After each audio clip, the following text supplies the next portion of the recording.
Good Friday to you. I'm Storm Team 9 Meteorologist Patrick Ellis here with your ENC Weather update for this January the 24th, 2014. If you like the sunshine, it was nice out there today, but it was darn right cold through the morning time hours. Even had a couple of areas seeing a couple of flurries this morning as that little frontal boundary pushed through, but overall not too bad across eastern North Carolina to take you through the end of the work week as far as the sunshine is concerned, if you like the clear skies. But it was, like I said, pretty cold out there with temperatures not making it above the 30-degree mark today. Tomorrow we do make it above 30, and even more so as we head into Monday. But still some things down the line that we're watching here, and we'll give you the full thoughts here on the ENC Weather Update video. Here's a look at temperatures as we're doing this update at 7 o'clock, already down into the teens and 20s across the east. I think most areas are going to be bottoming out fairly quickly overnight tonight. I think we're heading down to maybe the low teens, maybe some single digits, especially for the areas that still have some snow on the ground up towards the north and east. 20 in Columbia, 17 Swan Quarter and Rocky Mount, 21 apiece for Roanoke Rapids, Raleigh, and Greenville. 18 down in Jacksonville. Wind chill's not a factor right now, but for the most part, there are a couple of reporting sites bringing in some wind. I don't think that winds will be much of a factor tonight, but there could be a couple of breezes here or there that make it feel a little bit cooler tonight. Obviously, Elizabeth City, current wind chill 10 degrees. And if you happen to get in underneath some of that colder air tonight, it's going to feel bitter out there across the east. High pressure and control the weather pattern right now, keeping us high and dry and clear across the east. And we'll stay that way for the most part for tomorrow. I do believe we'll get a little bit of cloud coverage with our next Clipper system that'll be approaching us tomorrow. Look down to the south. A little disturbance coming out of the southern stream. Actually brought some snow into portions of South Mississippi, Central Mississippi, South Alabama, and Louisiana today. That moisture staying south of us and not moving towards us, and that's good news in that category. We'll keep it dry here across the east as we head into tomorrow. Fire weather danger for your day on Saturday, mainly for our western counties, mainly west of Highway 17. Southwest winds 15 to 20 miles per hour. And on top of that, another thing, since we're going to have pretty good winds across the area, it will make it feel a little cooler tomorrow as well, even though that it'll be a warmer wind out of the south and west. Low relative humidity values, most of them will be below 25%, very dry air in place, and temperatures low to mid 40s. And the impacts are any fires that do develop will likely spread rapidly, so just make sure that outdoor burning is not recommended. Just don't get out there, and if you are going to have to do any burning, keep it under control, because they can very rapidly expand very quickly. And I think that's for everybody across the east. You know, there's some counties that are in, some counties are out. I think it's pretty much a good bet across the east. Just don't go outside and burn anything tomorrow. Here's a look at the precision forecast model, take you through the overnight hours. I'll tell you what, I think the model has been a little bit warm and cool, kind of depending. It's just not handling the temperatures all that great. I think we'll go with mostly sunny skies to start today. A few more clouds through the afternoon hours. Temperatures should be in the low to mid 40s. If you live north of US 64, where there's still a little bit of snow on the ground, that's where we could still see temperatures a little bit cooler. That good radiational cooling with the radiator of the snowpack really doing an efficient job of keeping things cooler north of US 64 and north of US 158. And this thing is going to be a dry one. Maybe a flake or two if there's enough moisture in there, but I think most of us are just going to stay dry. Clear skies come back for Saturday night, and temperatures on the way back into the 20s through the overnight hours. Alright, so let's go ahead and look at some of the modeling, get you a check of that, because I think everybody's big concern is what will be going on next week. Here's a look at Saturday. There will be a little bit of moisture in place, but I don't believe that we'll be able to be all that. We're not going to see any rain showers here across the east. I think we're dry, just some clouds moving in here through the afternoon hours. Now, the 540 thickness line will be south of us. Even though we will have lower thicknesses, the southwesterly wind should be able to get our temperatures up a touch, mainly into the mid 40s, maybe low 40s for some locations. Northern areas may stay into the upper 30s through the afternoon hours, but generally it will be a warmer day that you can enjoy.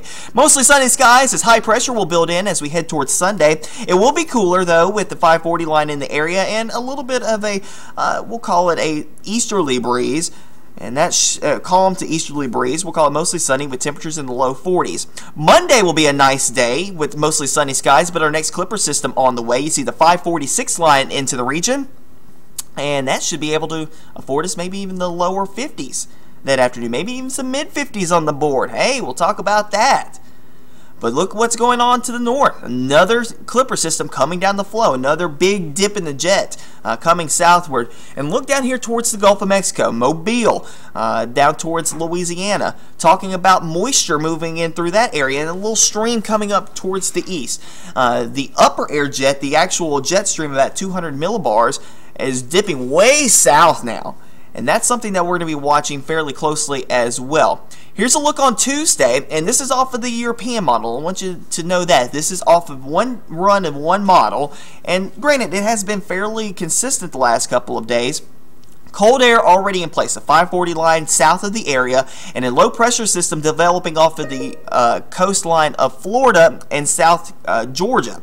This would be Tuesday afternoon.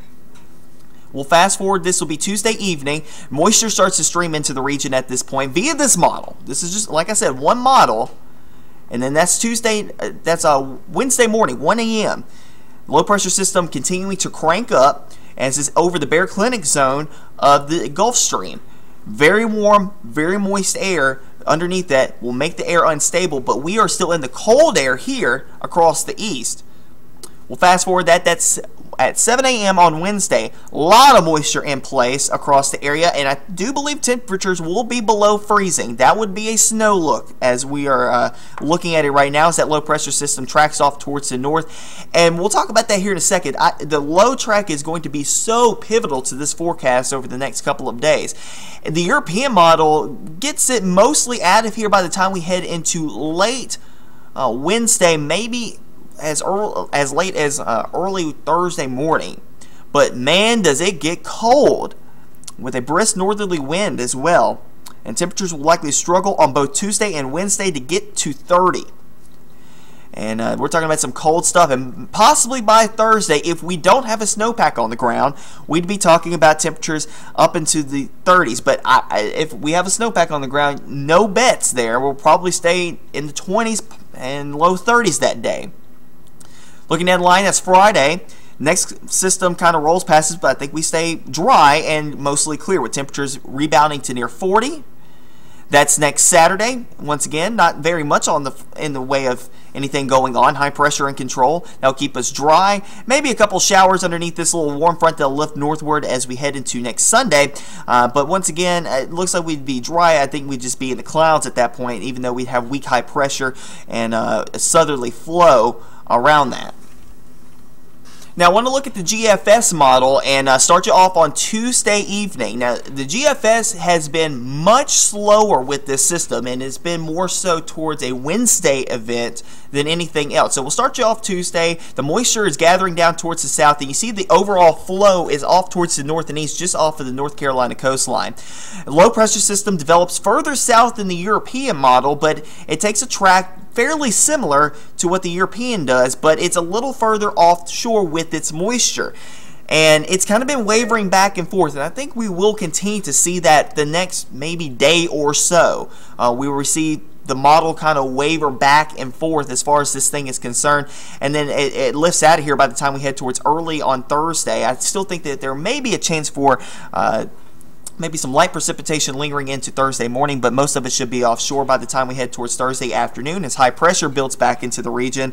But it will be darn right cold across our neck of the woods as that low pressure system lifts off and high pressure settles in. So overall, we're going to have the cold air in place, and we're going to have the stalled boundary from the Clipper system that rolls through on Monday night. What happens after that is kind of a mystery. We're just going to have to watch and see what happens as we head into the next couple of days. And like I said, the cold air will return on Monday night.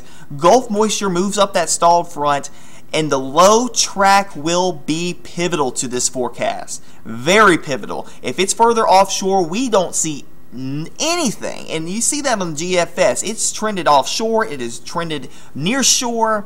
It's been a constant back and forth battle. Now, I will say this, the European has been a lot more consistent, but it has been a very, very high-end outlier that you just can't grasp at this point. Have we had systems like this before? Yes. A couple systems that come to mind, obviously, the blizzard of 1989. This would be nothing like that. Nothing like that. I do want to point that out. But just to give you an idea of what this type of scenario would has happened before. Also, January 22nd, 2011, a very similar scenario also happened, where the coastal areas got pummeled with snow, upwards of 6, 7, 8 inches, while deep inland spots didn't. And also, I do want to say this.